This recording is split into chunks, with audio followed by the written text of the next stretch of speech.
Assalamualaikum para sahabat, ayo kita lihat tempat pembuatan kompos saya.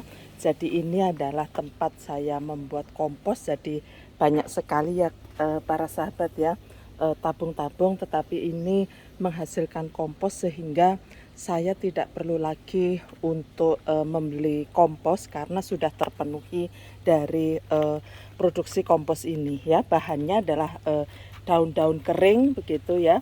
Jadi cukup saya meletakkan daun kering, kemudian saya tambahkan sampah dapur. Nah, ini yang sudah jadi seperti ini para sahabat. Nah, ya.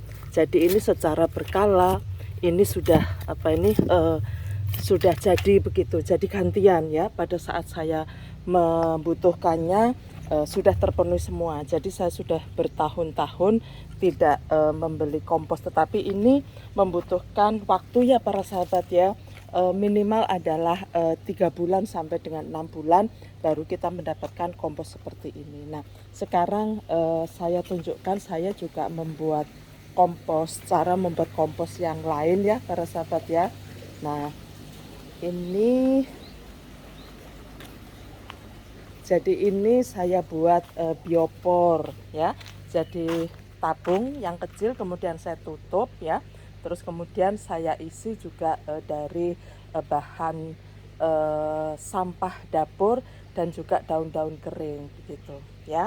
Jadi beberapa tanaman sudah saya buat biopor seperti ini, dan ini POC-nya ini bisa langsung diserap oleh tanamannya ya para sahabat ya, karena POC-nya langsung langsung keluar. Jadi di dalamnya sini ini kita lubangi untuk mengeluarkan ini ya, kelihatan gelap ya, nggak kelihatan ya. Jadi ini sudah menjadi tanah ya para sahabat ya. Jadi memang harus rajin untuk biopor ini.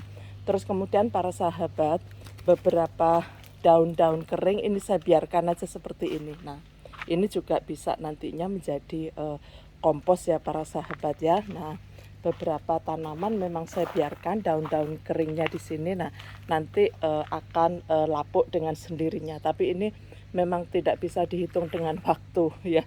Suka-suka ini berapa bulan lebih lama daripada yang tadi kita menggunakan tempat kompos begitu ya.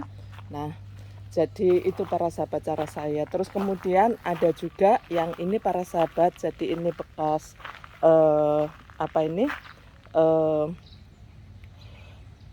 mangga-mangga yang busuk, mangga-mangga yang pecah. Saya langsung taruh di atasnya atau saya kubur begitu ya.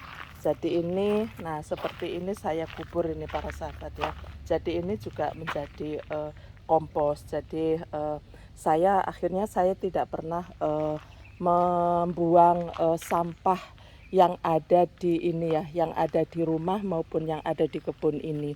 Jadi cukup saya semuanya saya jadikan kompos, sehingga alhamdulillah saya sudah tidak pernah lagi untuk membeli kompos begitu.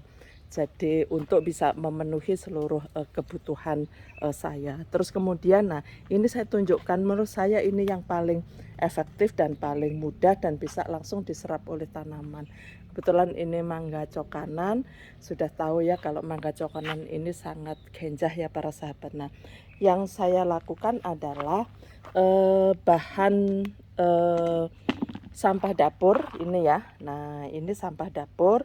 Ini saya letakkan aja di sini para sahabat. Nah, ya, jadi saya kubur. Nah, ini paling efektif dan tidak ribet, paling mudah. Ini saya masukkan aja, kemudian saya kubur. Nah, ya. Tuh, jadi tinggal dikubur aja. Jadi ini paling efektif dan paling mudah, tidak ribet. Kalau murah semuanya murah ya, karena tidak membeli, tetapi ini kan paling efektif, langsung bisa dinikmati oleh ini ya, oleh pohonnya begitu. Nah, tanahnya juga menjadi gembur ya para sahabat ya, jadi tidak keras. Kalau kita pakai terus-terusan pakai kimia biasanya akan keras. Nah, sekarang saya tunjukkan, saya juga membuat POC ya, membuat POC, dan kalau sudah 3 bulan saya jadikan ekoenzim.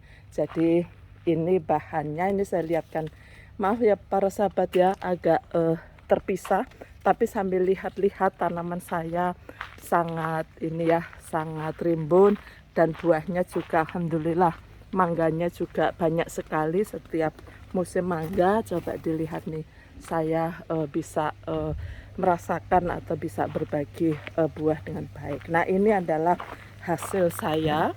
Ini rendaman kulit buah, sedikit kulit sayur, bawang putih ya, kulit bawang putih atau bawang dan bawang merah ya, sebagian besar adalah kulit buah. Kemudian saya tambahkan air cucian beras, jadinya seperti ini. Jadi saya punya tabungan. Jadi nah, ini perlu panas ya para sahabat, nah, sehingga karena fermentasi ya, jadi menghasilkan gas begini ya. Nah, jadi ini saya gunakan setiap, saya punya jadwal ya, kapan menggunakan ekoenzim, kapan menggunakan semprotan yang lain begitu. Tetapi ekoenzim ini sudah saya jadwalkan setiap kelipatan 5, setiap tanggal 5, tanggal 10 gitu, tanggal 15 gitu. Jadi sudah saya jadwalkan kebun-kebun saya. Nah, bisa dilihat ya hasilnya. Jadi ternyata kita teman-teman bisa memilih ya.